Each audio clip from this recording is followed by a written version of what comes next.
શ્રી ગણેશાય નમઃ। મિત્રો, આપ સૌને મારા જય શ્રી કૃષ્ણ। આજે આપણે સાંભળીશું મોહિની એકાદશીની વ્રત કથા અને તેનું મહાત્મ્ય। મોહિની એકાદશીનું વ્રત કરવાથી જીવનના બધા પાપો નષ્ટ થાય છે। આ વ્રત જે શ્રદ્ધાપૂર્વક કરે છે તે ધર્મ, અર્થ, કામ અને મોક્ષ પામે છે। તો મિત્રો, આ હતું મોહિની એકાદશીનું મહાત્મ્ય। તો હવે આપણે સાંભળીશું મોહિની એકાદશીની કથા વાર્તા। વૈશાખ મહિના માટે ખૂબ જ પવિત્ર એવી મોહિની એકાદશીનું મહત્ત્વ ઘણું વધુ છે। આ દિવસે ભગવાન વિષ્ણુના મોહિની અવતારનું સ્મરણ થાય છે।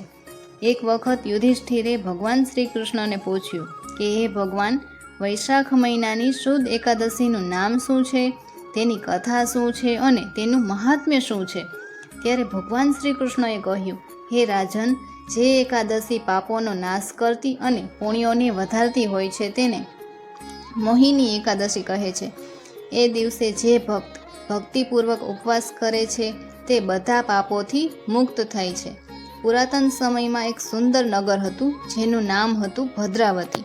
ત્યાં ધનપતિ ધૃતિમાન પોતાના 5 પુત્રો સાથે રહેતો હતો। તેનો એક પુત્ર હતો દુષ્ટ બુદ્ધિ। તે ખૂબ જ પાપી અને દુષ્ટ હતો। જુગાર રમતો, દારૂ પીતો, વ્યભિચારમાં લિપ્ત રહેતો અને ભક્તિમાંથી દૂર રહેતો।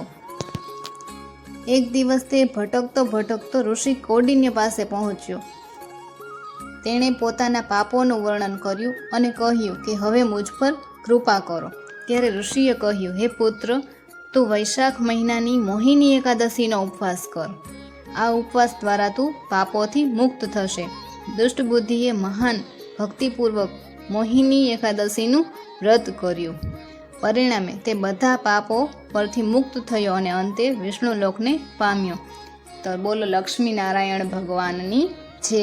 મિત્રો, જો આ વિડીયો તમને પસંદ આવ્યો હોય તો લાઈક કરો, શેર કરો, સબસ્ક્રાઈબ કરો અને કમેન્ટ કરો।